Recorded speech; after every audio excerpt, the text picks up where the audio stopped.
वह आ गया, वह आ गया है या वह आ चुका है। क्या सही है, क्या गलत है, आइए देखते हैं। नमस्कार, माय नेम इज अंकित शाही। जैसा कि इससे पहले मैं चैनल पे बहुत कुछ पढ़ा चुका हूँ, बहुत एडवांस ग्रामर और वर्ड मीनिंग। अगर आप चैनल पे नए हैं तो एक बार सारे के सारे वीडियोस जाके देख लीजिएगा और कोशिश कीजिएगा शुरू से लेकर लास्ट तक सारी की सारी वीडियोस देखें, ताकि आपको ताकि कोई भी वीडियो मिस ना हो। और अगर आपने नोटिफिकेशन ऑन नहीं किया है तो चैनल पर जाके English by NK Sai notification on कर लीजिएगा, ताकि सारी की सारी वीडियोस आपको टाइम टू टाइम मिलती रहे। इस चैनल पे मैं बेसिक से लेकर एडवांस तक पूरी की पूरी ग्रामर, वर्ड मीनिंग और स्पोकन पढ़ाने वाला हूँ, तो स्टे कनेक्टेड। चलिए आज का टॉपिक क्या देखते हैं। आज हम पढ़ने वाले हैं present perfect tense.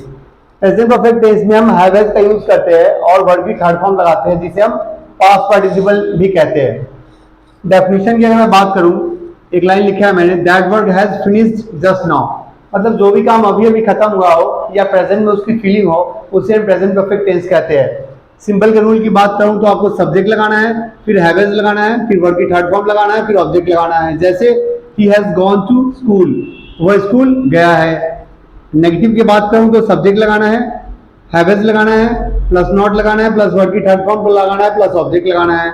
He has not gone to school, वह स्कूल नहीं गया है या वह स्कूल नहीं जा चुका है, एक ही मतलब है दोनों का। इंट्रोगेटिव की बात करूं तो क्या होगा, हैव हैज लगाना है, प्लस सब्जेक्ट लगाना है, प्लस वर्ब की थर्ड फॉर्म लगाना है, फिर ऑब्जेक्ट लगाना है। Has he gone to school, क्या वह स्कूल गया है। इंट्रोगेटिव नेगेटिव की बात करूं तो क्या होगा, हैव हैज लगाना है, फिर सब्जेक्ट लगाना है, फिर नॉट लगाना है, फिर वर्ब की थर्ड फॉर्म लगाना है, फिर ऑब्जेक्ट लगाना है। Has he not gone to school, क्या वो स्कूल नहीं गया है या क्या वो स्कूल नहीं जा चुका है। डब्ल्यू शैमली की बात करूं तो पहले आपको डब्ल्यू शैमली वर्ड्स लगाने हैं, फिर हैव हैज लगाना है, फिर सब्जेक्ट लगाना है, फिर वर्ब की थर्ड फॉर्म लगाना है, फिर ऑब्जेक्ट लगाना है। जैसे when has he gone to school, वह स्कूल कब गया है। हैज का यूज हम सिंगुलर के साथ करते हैं, ही शी इट, और सिंगल नेम या सिंगुलर सब्जेक्ट के साथ। हैव का यूज हम कहाँ करते हैं, we, you, they, double name हो या प्लूरल, जो भी प्लूरल होगा सबके साथ हम हैव का यूज करते हैं। जो काम अभी अभी खत्म हुआ है, जैसे he has written a letter, उसने एक पत्र लिख लिया है। पास्ट का कोई भी एक्शन पास्ट में खत्म हो गया हो लेकिन उसकी प्रेजेंट में फीलिंग जारी हो, वैसे सेंटेंस के लिए भी हम प्रेजेंट परफेक्ट का यूज करते हैं। जैसे Ram has cut his finger, Ram ने अपनी उंगली काट ली है, उसके उंगली से खून निकल रहा है। मतलब उंगली तो उसने काट ली पास्ट में, लेकिन अभी प्रेजेंट में भी उसका ब्लड निकल रहा है उसकी उंगली से, मतलब प्रेजेंट में भी फीलिंग जारी है। तो वैसे सेंटेंस के लिए भी आप प्रेजेंट परफेक्ट का यूज कर सकते हैं। Ram has cut his finger, काम तो पास्ट में हुआ लेकिन वो प्रेजेंट में उसकी फीलिंग जारी है। Ram has been ill since Monday, आप ऐसे सेंटेंस के लिए भी यूज कर सकते हैं। मतलब बीमार तो मंडे को हुआ और आज भी बीमार है, मतलब ट्यूसडे, वेडनेसडे, थर्सडे, फ्राइडे जो भी है, बीमार तो कब से है वो, मंडे से राम अभी तक बीमार है। मतलब काम तो स्टार्ट हुआ पास्ट में, एक्शन भी हुआ पास्ट में, बीमार हो गया हो, लेकिन अभी भी उसकी फीलिंग प्रेजेंट में जारी है।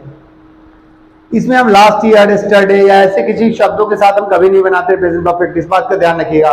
पास्ट का कोई भी टाइम दिया रहे, yesterday, last week, last month, ऐसे कोई भी वर्ड दिए रहे अगर, तो हम उसके साथ प्रेजेंट परफेक्ट का यूज नहीं करते हैं। जैसे आई हैव कम यस्टरडे, ऐसा नहीं हो सकता है, आई केम यस्टरडे होगा यहाँ पे, इस बात का ध्यान रखिएगा। I have come last year, ऐसा नहीं हो सकता, आई केम लास्ट ईयर, तो इस बात का ध्यान रखिएगा।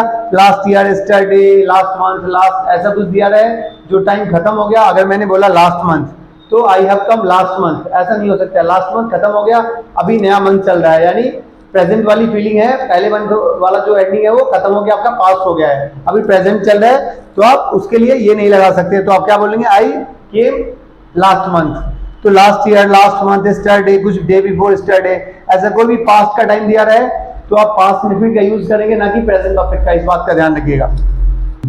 पास्ट का कोई भी ऐसा इफेक्ट हो जो प्रेजेंट में जारी हो, वैसे सेंटेंस के लिए भी हम प्रेजेंट परफेक्ट का यूज करते हैं। जैसे I have taken lunch, I have taken breakfast, I have taken dinner. किसी ने आपसे पूछा आपने खाना खा लिया, तो हाँ मैंने खाना खा लिया, I have taken breakfast, I have taken lunch, I have taken dinner. मतलब मैंने खाना खा लिया है, उसकी फीलिंग अभी भी जारी है, अब मैं दोबारा खाना नहीं खाऊंगा। हिंदी में गया है, जा चुका है, ऐसा कुछ होता है, पर ये उतना स्टैंडर्ड नहीं दिखा पाती है, इस बात का ध्यान रखिएगा। जैसे फॉर एग्जांपल मैंने कहा वह आ गई, आ गई का मतलब बहुत सारी बुक्स और बहुत सारे लोग पढ़ाते हैं कि पास्ट इंडेफिनिट है, पर ऐसा नहीं है। वो आ गई का मतलब क्या है, शी हैज कम होगा, इस बात का ध्यान रखिएगा। किसी को आना है, मान ले फॉर एग्जांपल किसी लड़का को आना है, वह आ गया, आप पूछेंगे तो क्या बोलेगा कोई, वह आ गया, हिंदी तो पास्ट का है लेकिन प्रेजेंट परफेक्ट में आपको बनाना पड़ेगा, क्योंकि आप ये भी की बात है वो ही हैज कम या वो आ गई तो शी हैज कम। तो इस बात का ध्यान रखिएगा, ये हिंदी उतना स्टैंडर्ड नहीं दिखा पाता है, वो बस बुक्स रिस्ट्रिक्टेड कर देती है कि आप गया है जा चुका है लगाइए। हालांकि ठीक है थोड़ा बहुत समझने के लिए, पर इतना स्टैंडर्ड नहीं दिखा पाती है। इस बात का ध्यान रखिएगा। फील करके देखिए कि सेंटेंस किस कॉन्टेक्स्ट में यूज किया गया है। मैंने आपको स्टार्टिंग से ही मैं एक अच्छा नजरिया देने की कोशिश कर रहा हूँ, ग्रामर के थ्रू हो या वर्ड मीनिंग के थ्रू, कि ग्रामर को आप फील करिए। जब तक आप फील नहीं करेंगे, रूल रेगुलेशन में अगर बांध देंगे ग्रामर को, तो हमेशा परेशान रहेंगे।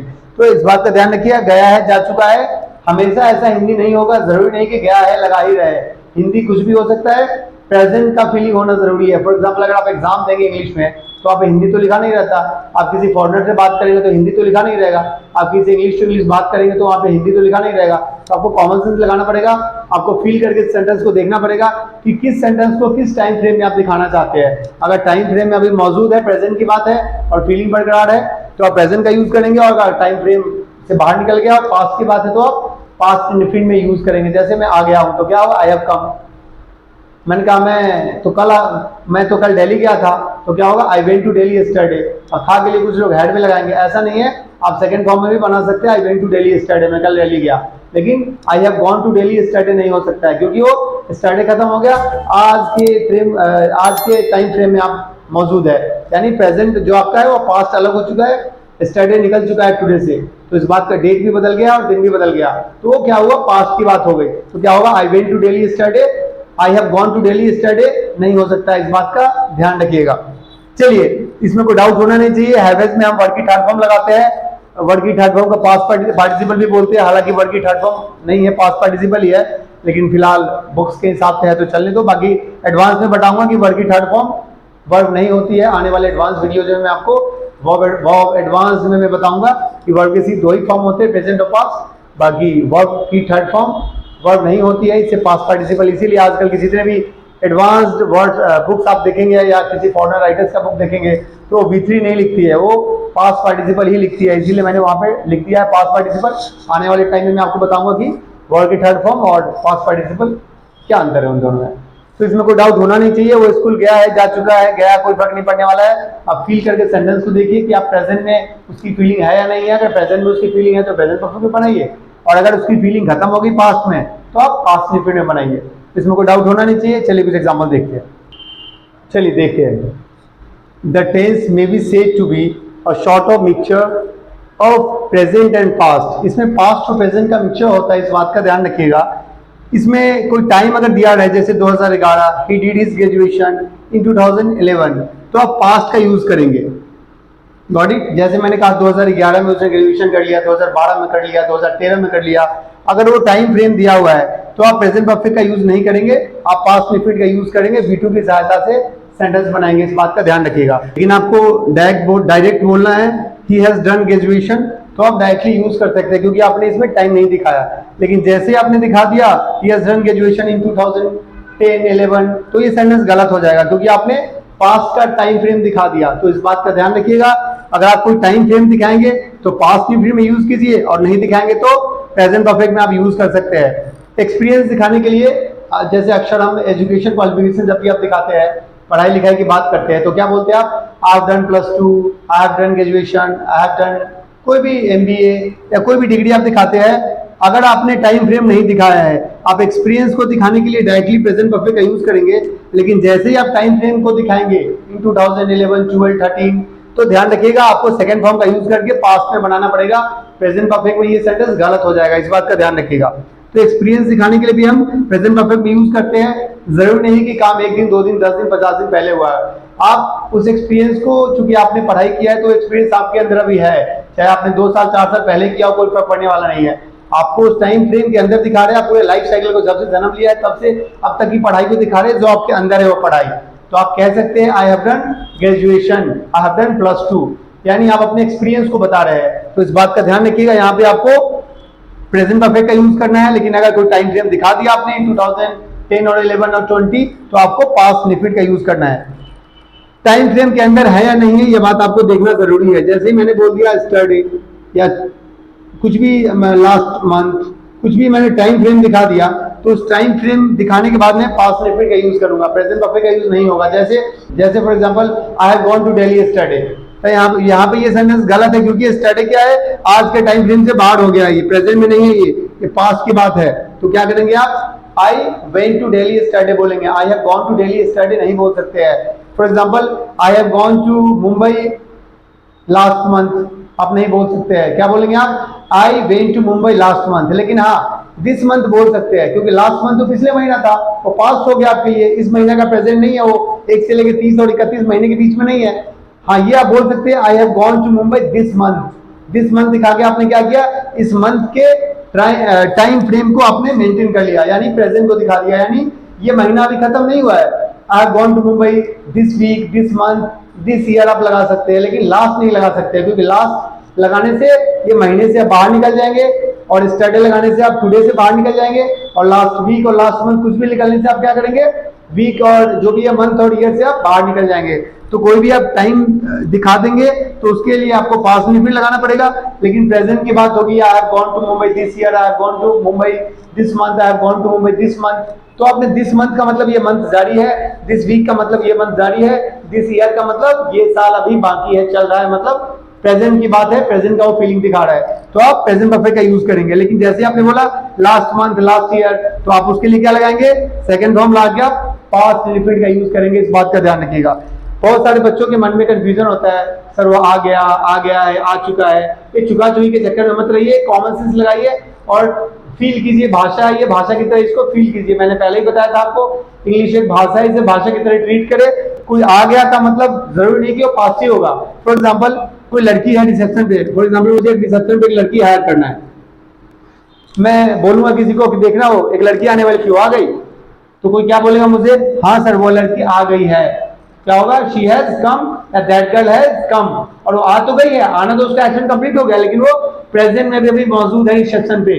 तो मैं क्या बोलूंगा, शी हैज कम। या कोई मुझे क्या बोलेगा, शी हैज कम, या राधा है, राधिका है, कोई भी नाम बोलना है तो मैं क्या बोलूंगा, राधिका हैज कम, क्योंकि आ गई है और अभी भी क्लास में ही है, वो रिसेप्शन के पास ही है, वो रिसेप्शन पर है, वो अभी गई नहीं है। फॉर एग्जाम्पल, कोई आया था, राम आया था और राम चला गया, अभी आया चला गया, तो मैं पूछूंगा अपने बच्चों से कि राम आने वाला था, वो आया क्या, तो क्या बोलेगा, सर आए तो लेकिन चला गया। तो क्या होगा, ही वेंट, मतलब वो आए तो चला गया, प्रेजेंट अभी नहीं है, वो अभी बेशक आके गया हो लेकिन वो अभी मौजूद नहीं है। तो क्या मैं बोलूंगा, राम वेंट, चला गया राम। Got it? तो इस बात का ध्यान रखिएगा। आप भाषा इसे भाषा की तरह समझिए, उसको फील करना जरूरी है कि वो प्रेजेंट के टाइम लाइन में है तो आप प्रेजेंट परफेक्ट का यूज करेंगे, प्रेजेंट के टाइम लाइन से बाहर निकल गया तो पास्ट लिमिट का यूज करेंगे, और अगर उसकी फीलिंग अभी प्रेजेंट में बरकरार है तो आप प्रेजेंट परफेक्ट का यूज करेंगे। गया है, गया था, चुका था, इन चीजों से कोई फर्क नहीं पड़ता है। एक भाषा इसे भाषा की तरह ट्रीट कीजिए, इसमें कोई डाउट होना नहीं चाहिए। हैबिट के साथ हम वर्ड की थर्ड फॉर्म लगाते हैं। अगर प्रेजेंट की बात हो, प्रेजेंट में वो फीलिंग बरकरार हो, या प्रेजेंट का टाइम आपको दिखाना हो तो, और आपको पास्ट का दिखाना हो कोई टाइम की सहायता से, तो आप सेकंड फॉर्म लाके पास्ट लिमिट में भी दिखा सकते हैं, कोई प्रॉब्लम नहीं है। ठीक है, तो इसमें कोई डाउट होना नहीं चाहिए। चलिए कुछ एग्जांपल देखते हैं। इसमें कोई डाउट होना नहीं चाहिए। मैंने कुछ एग्जांपल्स लिखे 1 2 3 4 5। ये एग्जांपल गलत है, आपको इस एग्जांपल को सही करके कमेंट बॉक्स में कमेंट करके दिखाना है कि आपको ये चैप्टर समझ में आया कि नहीं आया। तो आप क्वेश्चंस नोट डाउन कर लीजिए और इसका करेक्शन करके आप कमेंट बॉक्स में कमेंट करके बताइए कि आपको समझ में आया नहीं या नहीं आया। बाकी अगर आपको कोई डाउट हो तो आप मुझे कमेंट कर सकते हैं, और आप अगर नए हैं तो चैनल को एक बार सब्सक्राइब कर लीजिएगा, और अगर आप नए हैं तो चैनल पर जाके एक बार नोटिफिकेशन ऑन कर लीजिएगा ताकि आपको सारी की सारी वीडियोस टाइम टू टाइम मिलता रहे। चलिए, अगर कोई डाउट हो तो मुझे कमेंट कर लीजिएगा। Okay, thank you.